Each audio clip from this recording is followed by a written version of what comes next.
கிறிஸ்துவுக்குள் அன்பானவர்களே, அனுதினமும் கிறிஸ்துவுடன் தியான வேலைக்கு உங்களை அன்புடன் அழைக்கிறோம். இன்றைய தியானத்திற்கான வேத வாசிப்பு ஆதியாகமம் 37ஆம் அதிகாரம் வசனங்கள் 12 முதல் 17 வரை. தியானத்திற்கான தலைப்பு யோசேப்பின் விடாமுயற்சி. அப்பொழுது யோசேப்பு தன் சகோதரரை தொடர்ந்து போய் அவர்களை தோத்தானிலே கண்டுபிடித்தான். ஆதியாகமம் 37:17. ஒரு காரியத்தில் இறங்கும்போது அது தடைப்பட்டால் அல்லது கண்டடைய முடியாமற் போனால் ஒன்றில் பின்வாங்கி விடுகிறோம் அல்லது அதை விட்டே விலகி விடுகிறோம், இல்லையா? இங்கே யோசேப்பு 17 வயதிலேயே கடந்து சென்ற சூழ்நிலைகளை கவனித்தால் இன்று நம்மில் சிலரும் இப்படிப்பட்ட கடின சூழ்நிலைகளுக்குள் தள்ளப்பட்டிருப்பதை உணரலாம்.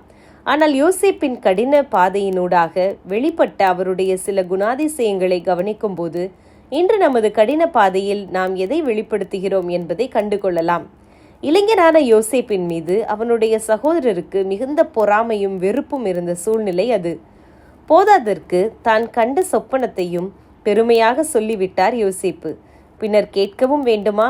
அப்படியிருந்தும் சகோதரருடனே ஆடுகளை மேய்த்து கொண்டிருந்தார் யோசேப்பு. 37:2.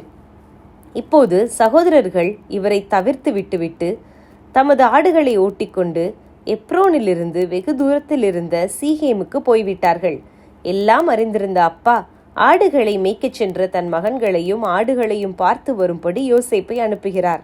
யோசேப்பும் எவ்வித தயக்கமும் காட்டாமல் போகிறேன் என்கிறார்.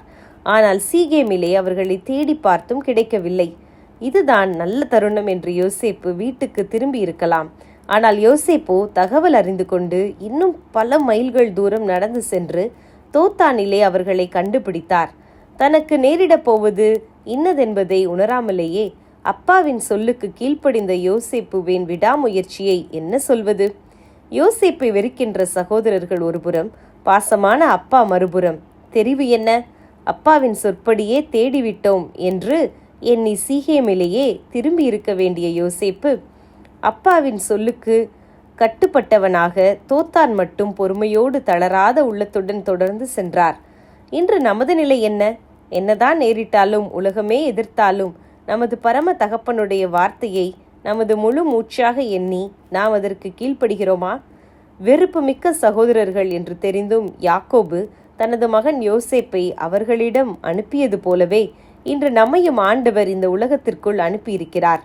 எதிர்ப்புகளை கண்டு பின்வாங்குவோமா? ஜெபம் செய்வோம்.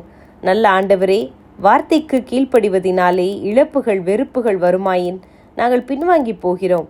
எங்களை மன்னியும். எதிர்ப்புகள் வந்தாலும் வார்த்தைக்கு கீழ்ப்படிவதிலே உறுதியோடு இருக்க எங்களுக்கு உதவி செய்யும். ஆமேன்.